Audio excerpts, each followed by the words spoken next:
بسم اللہ الرحمن الرحیم۔ غزوہ خندق سن ہجری 5 میں پیش آیا، جس میں مشرکین نے تقریباً 1 مہینے تک مدینہ کا محاصرہ کیا تھا۔ یہ محاصرہ شوال میں شروع ہوا تھا اور ذوالقعدہ میں ختم ہوا۔ اس غزوہ کا سبب یہ ہوا کہ بنو نذیر کو جب مدینہ سے جلا وطن کیا گیا تو وہ خیبر میں جا کر بس گئے تھے اور وہاں جا کر عرب کے تمام قبائل کو مسلمانوں کے خلاف اکسانا شروع کیا۔ بنو نذیر کے کچھ سردار جن میں حیی بن اخطب، سلام بن ابی الحقیق، کنانہ بن ربی وغیرہ تھے، پہلے مکہ میں قریش کے پاس حاضر ہوئے اور انہیں رسول اللہ صلی اللہ علیہ وسلم کے خلاف جنگ کرنے کے لیے تیار کیا اور یہ منصوبہ پیش کیا کہ سب مل کر مدینہ پر حملہ کریں گے اور خود بھی اس میں مدد کرنے کا وعدہ کیا۔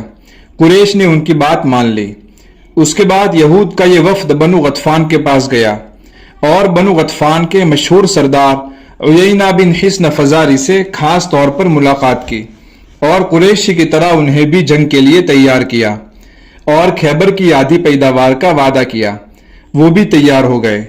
پھر اس وفد نے عرب کے باقی قبائل میں گھوم کر لوگوں کو جنگ کی ترغیب دی اور ان قبائل کے بھی بہت سے افراد تیار ہو گئے۔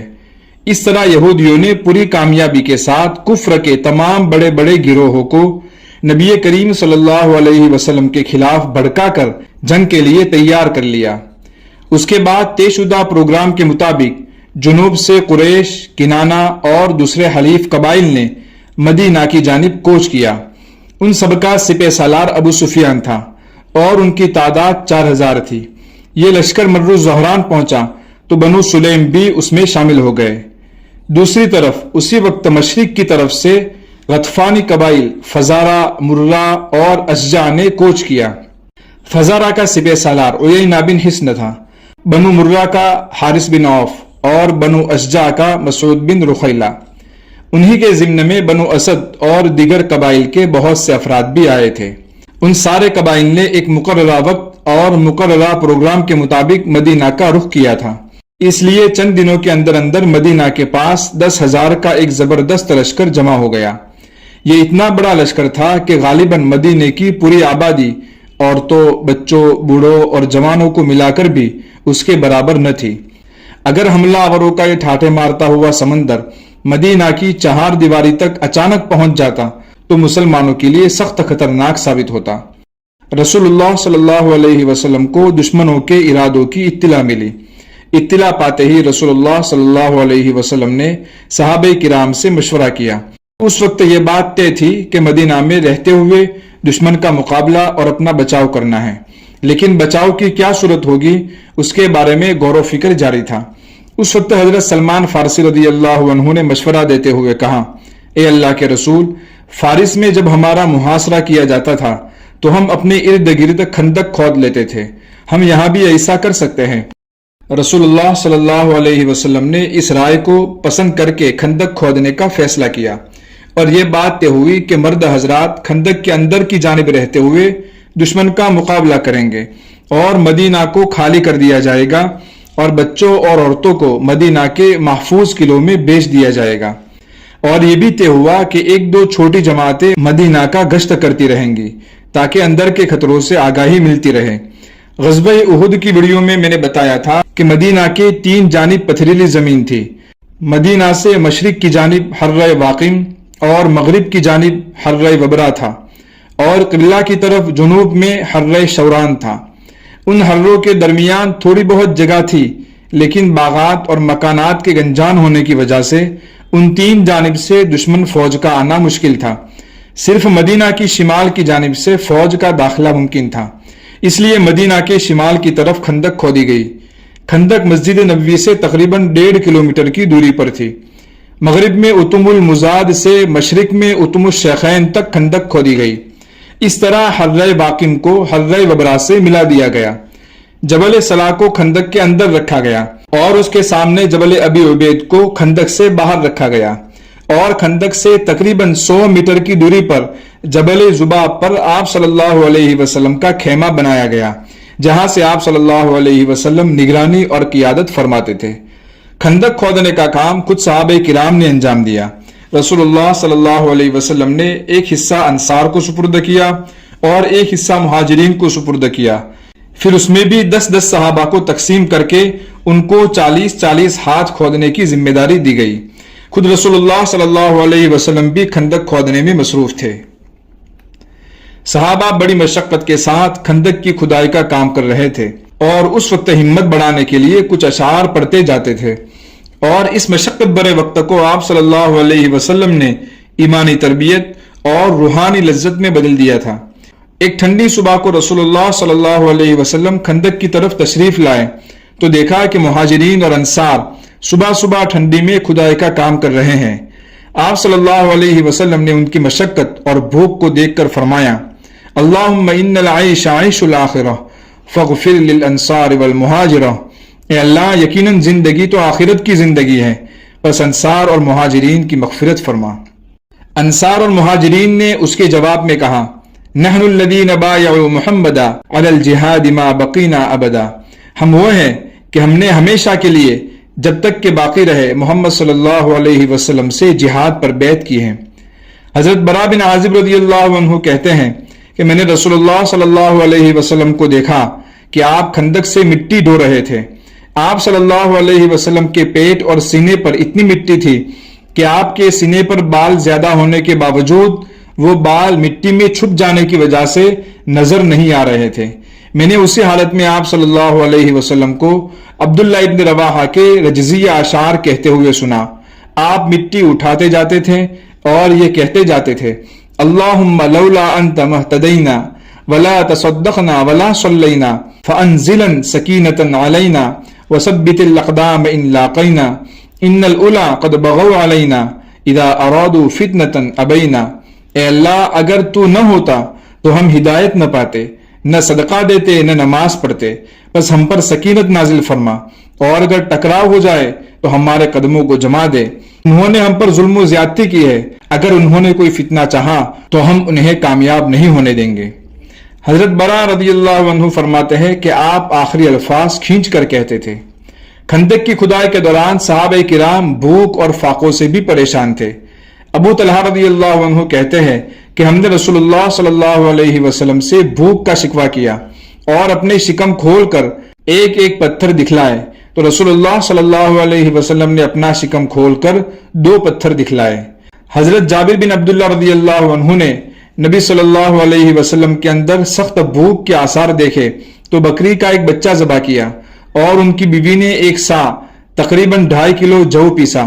پھر رسول اللہ صلی اللہ علیہ وسلم سے رازداری کے ساتھ خفیہ طور پر گزارش کی کہ اپنے چند ساتھیوں کے ساتھ تشریف لائے، لیکن نبی پاک صلی اللہ علیہ وسلم نے تمام اہل خندق کو، جن کی تعداد 1000 تھی، ہمراہ لے کر چل پڑے، اور سب لوگوں نے اسی تھوڑے سے کھانے سے شکم سیر ہو کر کھایا۔ پھر بھی کھانا کم نہیں ہوا، بلکہ جتنا تھا اتنا ہی باقی بچ گیا۔ حضرت نعمان بن بشیر رضی اللہ عنہ کی بہن خندق کے پاس کچھ کھجور لے کر آئی کہ ان کے بھائی اور ماموں کھا لیں گے، لیکن رسول اللہ صلی اللہ علیہ وسلم کے پاس سے گزری تو آپ صلی اللہ علیہ وسلم نے ان سے وہ کھجور مانگ لی اور ایک کپڑے کے اوپر بکھیر دی۔ پھر اہل خندق کو دعوت دی، اہل خندق اسے کھاتے گئے اور وہ بڑھتی گئی، یہاں تک کہ سارے اہل خندق کھا کھا کر چلے گئے اور کھجور تھی کہ کپڑے کے کناروں سے باہر گر رہی تھی۔ اسی طرح کے اور بھی معجزے رسول اللہ صلی اللہ علیہ وسلم سے ظاہر ہوئے۔ حضرت جابر رضی اللہ عنہ کہتے ہیں کہ ہم لوگ خندق کھود رہے تھے کہ ایک سخت پتھر بیچ میں آ گیا۔ لوگ نبی پاک صلی اللہ علیہ وسلم کی خدمت میں حاضر ہوئے اور عرض کیا کہ یہ چٹان جیسا ٹکڑا خندق میں حائل ہو گیا ہے۔ آپ صلی اللہ علیہ وسلم نے فرمایا، میں اتر رہا ہوں۔ اس کے بعد آپ صلی اللہ علیہ وسلم اٹھے، آپ کے پیٹ پر پتھر بندھا ہوا تھا، ہم نے 3 دن سے کچھ نہیں چکھا تھا۔ اندر اتر کر نبی پاک صلی اللہ علیہ وسلم نے کدال سے ضرب لگائی تو وہ چٹان ریتیلے ٹیلے کی طرح نرم ہو گئی۔ اسی طرح کا ایک اور واقعہ ہے۔ حضرت برا رضی اللہ عنہ کا بیان ہے کہ خندق کی کھدائی کے درمیان ایک جگہ ایک سخت چٹان آ گئی جس سے کدال اچٹ جاتی تھی، کچھ ٹوٹتا ہی نہ تھا۔ ہم نے رسول اللہ صلی اللہ علیہ وسلم سے اس کی شکایت کی، آپ تشریف لائے، کدال لی اور بسم اللہ کہہ کر ایک ضرب لگائی تو ایک ٹکڑا ٹوٹ گیا اور فرمایا، اللہ اکبر، مجھے ملک شام کی کنجیاں دی گئی ہے۔ واللہ میں اس وقت وہاں کے سرخ محلوں کو دیکھ رہا ہوں۔ پھر دوسری ضربہ لگائی تو ایک اور ٹکڑا کٹ گیا اور فرمایا اللہ اکبر، مجھے فارس دیا گیا ہے، واللہ میں اس وقت مدائن کا سفید محل دیکھ رہا ہوں۔ پھر تیسری ضربہ لگائی تو باقی ماندہ چٹان بھی کٹ گئی۔ پھر فرمایا اللہ اکبر، مجھے یمن کی کنجیاں دی گئی ہیں، واللہ میں اس وقت یہاں سے صنعاء کے پھاٹک دیکھ رہا ہوں۔ اس طرح خندق کی کھدائی کا کام چلتا رہا اور 20 دنوں میں یہ خندق تیار ہو گئی۔ خندق کی لمبائی تقریباً 5 کلومیٹر تھی اور چوڑائی اتنی تھی کہ تیز رفتار گھوڑا اس کو پھلانگ نہیں سکتا تھا۔ اس سے یہ اندازہ لگایا گیا ہے کہ وہ 5 میٹر چوڑی ہوگی اور تقریباً 2.5 سے 3 میٹر گہری تھی۔ خندق مکمل کرنے کے 3 دن بعد مشرکین کا لشکر وہاں پہنچ گیا۔ مشرکین کے لشکر میں عرب کے کئی قبیلے شامل ہوئے تھے، قریش اور اس کے حلیف قبیلے، بنو غطفان، بنو سلیم، بنو مرہ، بنو اشجع۔ صرف قریش کے پاس 300 گھوڑے اور 1500 اونٹ تھے، باقی قبائل کا سامان اس سے الگ تھا۔ اس کے مقابلے میں مسلمانوں کا لشکر 3000 فوجیوں پر مشتمل تھا اور ایک قول کے مطابق صرف 900 فوجی تھے۔ مدینہ کا انتظام حضرت ابن ام مکتوم کے حوالے کیا گیا تھا اور عورتوں اور بچوں کو مدینے کے قلعوں میں محفوظ کر دیا گیا تھا۔ جب مشرکین حملے کی نیت سے مدینے کی طرف بڑھے تو کیا دیکھتے ہیں کہ ایک چوڑی سی خندق ان کے اور مدینے کے درمیان حائل ہے، تو وہ مجبوراً وہیں رک گئے اور خندق کے پاس گیز و غضب میں چکر کاٹنے لگے اور ایسی جگہ تلاش کرنے لگے جہاں خندق کی چوڑائی اور گہرائی کم ہو اور وہاں سے وہ خندق کو پار کر سکے۔ دوسری طرف مسلمان ان کی حرکتوں پر پوری نظر رکھے ہوئے تھے اور ان پر تیر برساتے رہتے تھے تاکہ انہیں خندق کے قریب آنے کی جرأت نہ ہو اور وہ اس میں نہ کود سکے اور نہ مٹی ڈال کر عبور کرنے کے لیے راستہ بنا سکے۔ جب مشرکین خندق پار کرنے میں ناکام ہوتے تو وہیں سے تیر اور پتھر برساتے تھے اور مسلمانوں پر دباؤ ڈالنے کی کوشش کرتے تھے۔ اس کے ساتھ ساتھ وہ خندق پار کرنے کی کوشش کرتے رہتے تھے۔ مسلسل کئی روز تک یہ سلسلہ چلتا رہا۔ ایک دن ان کی ایک جماعت نے، جن میں عمرو بن عبد ود، اکرمہ بن ابی جہل اور زرار بن خطاب وغیرہ تھے، ایک تنگ مقام سے خندق پار کر لی اور ان کے گھوڑے خندق اور جبل سلا کے درمیان چکر کاٹنے لگے۔ ادھر سے حضرت علی رضی اللہ عنہ چند مسلمانوں کے ہمراہ نکلے اور جس مقام سے انہوں نے گھوڑے کدائے تھے اسے قبضے میں لے کر ان کی واپسی کا راستہ بند کر دیا۔ اس پر عمرو بن عبد ود نے مقابلہ کے لیے للکارا۔ وہ بڑا بہادر تھا اور اس کو 1000 آدمیوں کے برابر سمجھا جاتا تھا، اس لیے کوئی اس کے مقابلہ کی ہمت نہیں کرتا تھا۔ حضرت علی رضی اللہ عنہ نے آپ صلی اللہ علیہ وسلم سے مقابلہ کی اجازت مانگی۔ پہلے تو آپ صلی اللہ علیہ وسلم نے منع فرمایا، پھر دوبارہ اجازت مانگنے پر آپ نے اجازت دے دی۔ حضرت علی رضی اللہ عنہ اس کے مد مقابل پہنچے، دونوں میں پرزور ٹکر ہوئی، ایک نے دوسرے پر بڑھ چڑھ کر وار کیے۔ بالآخر حضرت علی رضی اللہ عنہ نے اس کا کام تمام کر دیا۔ باقی مشرکین بھاگ کر خندق پار چلے گئے۔ وہ اس قدر مرعوب تھے کہ اکرمہ نے بھاگتے ہوئے اپنا نیزہ بھی چھوڑ دیا۔ مشرکین نے کسی دن خندق پار کرنے یا اسے پاٹ کر راستہ بنانے کی بڑی زبردست کوشش کی، لیکن مسلمانوں نے ان کی ہر کوشش کو ناکام کر دیا۔ اسی طرح کے پرزور مقابلوں کے دوران رسول اللہ صلی اللہ علیہ وسلم اور صحابہ کرام کی بعض نمازیں بھی قضا ہو گئی تھی۔ نبی پاک صلی اللہ علیہ وسلم کو نمازوں کے قضا ہونے کا اتنا دکھ تھا کہ آپ نے مشرکین پر یہ بددعا فرما دی کہ اے اللہ، ان مشرکین کو اور ان کے گھروں اور قبروں کو آگ سے بھر دے، جیسا کہ انہوں نے ہمیں نماز سے روکا۔ مشرکین کی طرف سے خندق عبور کرنے کی کوشش اور مسلمانوں کی طرف سے دفاع کئی روز تک جاری رہا، مگر چونکہ دونوں فوجوں کے درمیان خندق حائل تھی، اس لیے خونریز جنگ کی نوبت نہیں آئی، بلکہ صرف تیر اندازی ہوتی رہی۔ اسی تیر اندازی میں فریقین کے چند افراد مارے گئے، یعنی 6 مسلمان شہید ہوئے اور 8 مشرک مارے گئے تھے۔ اسی تیر اندازی کے دوران حضرت سعد ابن معاذ کو بھی ایک تیر لگا جس سے ان کی کلائی کی شہرک کٹ گئی اور بالآخر غزوہ بنو قریظہ کے بعد اسی زخم سے آپ کا انتقال ہو گیا۔ ایک طرف تو مشرکین کے دباؤ سے مسلمان پریشان تھے، اس کے ساتھ ایک دوسری خطرناک آزمائش کھڑی ہو گئی، وہ یہ کہ بنو نذیر کا سردار حیی بن اخطب جس نے یہ جنگ بڑھکائی تھی، وہ مدینہ میں بنو قریظہ کے پاس آیا۔ بنو قریظہ مسجد نبوی سے جنوب کی طرف تھے اور ان کا علاقہ مسجد نبوی سے 4-5 کلومیٹر کی دوری پر تھا۔ حیی بن اخطب وہاں پہنچا اور ان کے سردار کعب بن اسد کو جنگ پر اکسانے لگا۔ پہلے تو کعب بن اسد نے بہت انکار کیا اور حیی بن اخطب کو بھگانے کی کوشش کی، مگر حیی نے بالآخر اس کو اپنی جال میں پھنسا دیا اور وہ رسول اللہ صلی اللہ علیہ وسلم کا معاہدہ توڑنے کے لیے اور مشرکین کا ساتھ دینے کے لیے تیار ہو گیا۔ جب یہ خبر رسول اللہ صلی اللہ علیہ وسلم کو ملی تو آپ نے انصار کے 2 سرداروں سعد بن معاذ اور سعد بن عبادہ کو سمجھانے کے لیے بھیجا، لیکن پھر بھی وہ نہیں مانے۔ اس کے بعد بنو قریظہ کے یہود عملی طور پر جنگی کارروائیوں میں مصروف ہو گئے۔ آپ صلی اللہ علیہ وسلم کی پھوپھی حضرت صفیہ حضرت حسان بن ثابت کے قلعے کے اندر تھی۔ حضرت حسان بھی عورتوں اور بچوں کے ساتھ وہی تھے۔ قلعہ کے پاس سے ایک یہودی گزرا اور قلعے کا چکر کاٹنے لگا۔ اس وقت رسول اللہ صلی اللہ علیہ وسلم مسلمانوں سمیت دشمن کے مد مقابل پھنسے ہوئے تھے۔ حضرت صفیہ نے پہلے حضرت حسان سے کہا کہ جا کر اس کو قتل کر دے، لیکن حضرت حسان نے انکار کیا۔ تو حضرت صفیہ کمر باندھ کر آگے بڑھی اور ستون کی ایک لکڑی لی اور اس کے بعد قلعے سے اتر کر اس یہودی کے پاس پہنچی اور اسے لکڑی سے مار مار کر اس کا خاتمہ کر دیا۔ اس کارروائی سے یہود نے سمجھا کہ ان قلعوں میں بھی مسلمانوں کا حفاظتی لشکر موجود ہے، حالانکہ وہاں کوئی لشکر نہ تھا، اسی لیے یہود کو دوبارہ اس قسم کی جرأت نہ ہوئی۔ البتہ وہ مشرکین کی مدد کرنے کے لیے انہیں مسلسل کھانے پینے کا سامان پہنچاتے رہے۔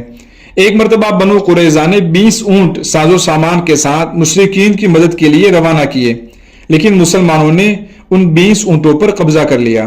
بنو قریظہ کی بدعہدی کے بعد آپ صلی اللہ علیہ وسلم مدینہ کی نگرانی کے لیے فوج کا ایک حصہ روانہ فرماتے رہے تاکہ مسلمانوں کو غافل دیکھ کر یہود کی طرف سے عورتوں اور بچوں پر اچانک کوئی حملہ نہ ہو جائے۔ یہ صحابہ راتوں کو نگرانی کے دوران زور زور سے تکبیریں کہتے تاکہ یہود کے دلوں میں ڈر باقی رہے اور وہ کوئی شرارت نہ کریں۔ ان سنگین آزمائشوں سے فائدہ اٹھاتے ہوئے منافقین نے بھی مسلمانوں کو پریشان کرنا شروع کیا۔ انہوں نے نازک ترین حالات میں مسلمانوں کو توڑنے اور ان کی ہمت پست کرنے کی کوشش کی۔ طرح طرح کی باتیں کر کے مسلمانوں کو تکلیف دیتے تھے۔ کوئی آ کر رسول اللہ صلی اللہ علیہ وسلم سے کہہ رہا تھا کہ ہمارے گھر کھلے ہوئے ہیں، اس لیے ان کی حفاظت کے لیے ہمیں اپنے گھروں کو لوٹنے کی اجازت دیجیے۔ اور کوئی کہہ رہا تھا کہ اللہ اور اس کے رسول نے ہم سے جھوٹے وعدے کیے تھے، بڑے بڑے خواب دکھائے تھے۔ یہاں ہمارا یہ حال ہے کہ ہم استنجا کے لیے بھی مدینہ سے باہر نہیں جا سکتے۔ ایک جماعت کہہ رہی تھی کہ اے مدینہ والو، یہ کوئی ٹھہرنے کی جگہ نہیں ہے، چلو سب اپنے گھروں کو لوٹ جاؤ۔ مسلمان اتنے نازک حالات میں تھے کہ ان کے تصور سے بھی بدن کانپنے لگتا ہے۔ ایک طرف مشرکین کا بڑا لشکر تھا، دوسری طرف بنو قریظہ کی بدعہدی تھی، تیسری طرف منافقین کی حرکتیں تھی۔ اس کے علاوہ فاقوں اور سخت بھوک اور سخت ٹھنڈی کی آزمائش الگ تھی۔ ان تمام حالات میں مسلمانوں پر جو بیت رہی تھی اس کو قرآن نے اس انداز میں بیان کیا ہے۔ اعوذ باللہ من الشیطان الرجیم، بسم اللہ الرحمن الرحیم۔ اذ جاءوکم من فوقکم ومن اسفل منکم وَإِذْ زَاغَتِ الْأَبْصَارُ وَبَلَغَتِ الْقُلُوبُ الْحَنَاجِرَ وَتَظُنُّونَ بِاللَّهِ الظُّنُونَ هُنَالِكَ ابْتُلِيَ الْمُؤْمِنُونَ وَزُلْزِلُوا زِلْزَالًا شَدِيدًا۔ یاد کرو جب وہ تم پر تمہارے اوپر سے بھی چڑھائے تھے اور تمہارے نیچے سے بھی، اور جب آنکھیں پتھرا گئی تھی اور کلیجے منہ کو آ گئے تھے اور تم اللہ کے بارے میں طرح طرح کی باتیں سوچنے لگے تھے۔ اس موقع پر ایمان والوں کو بڑی آزمائش میں مبتلا کیا گیا اور وہ سخت متزلزل کیے گئے، انہیں سختی سے ہلا دیا گیا۔ جب اندر سے اور باہر سے حالات انتہائی نازک ہو گئے تو آپ صلی اللہ علیہ وسلم نے بنو غطفان کے دونوں سرداروں عیینہ بن حصن اور حارث بن عوف سے مدینہ کی ایک تہائی پیداوار پر مصالحت کرنے کا ارادہ کیا اور اس کے متعلق ان سرداروں سے تنہائی میں بات کی۔ وہ دونوں اس بات کو قبول کر کے میدان جنگ سے نکل جانے پر راضی ہو گئے۔ معاہدہ کو فائنل کرنے سے پہلے آپ صلی اللہ علیہ وسلم نے اس کے بارے میں انصار کے سردار سعد ابن معاذ اور سعد ابن عبادہ سے مشورہ کیا۔ ان دونوں نے کہا کہ یا رسول اللہ، اگر اللہ نے آپ کو اس کا حکم دیا ہے تب تو ہمیں قبول ہے، اور اگر آپ ہمارے لیے ایسا کرنا چاہتے ہیں تو ہمیں اس کی ضرورت نہیں۔ جب ہم لوگ شرک و بت پرستی پر تھے تو یہ لوگ مہمان نوازی یا خرید و فروخت کے سوا ایک دانے کی بھی ہم سے امید نہ کر سکتے تھے، تو بھلا اب جب کہ اللہ نے ہمیں اسلام سے سرفراز فرمایا ہے اور آپ کے ذریعے عزت بخشی ہے، ہم انہیں اپنا مال کیسے دیں گے؟ واللہ ہمارے پاس ان کے لیے صرف تلوار ہے۔ آپ صلی اللہ علیہ وسلم نے ان دونوں کی رائے کو قبول کر لیا۔ پھر دوسرے راستے سے اللہ تعالیٰ کی مدد آئی۔ بنو غطفان میں سے نعیم بن مسعود رسول اللہ صلی اللہ علیہ وسلم کی خدمت میں حاضر ہوئے اور عرض کیا کہ اللہ کے رسول، میں مسلمان ہو گیا ہوں، لیکن میری قوم کو میرے اسلام لانے کا علم نہیں ہے، لہٰذا آپ مجھے کوئی حکم فرمائیے۔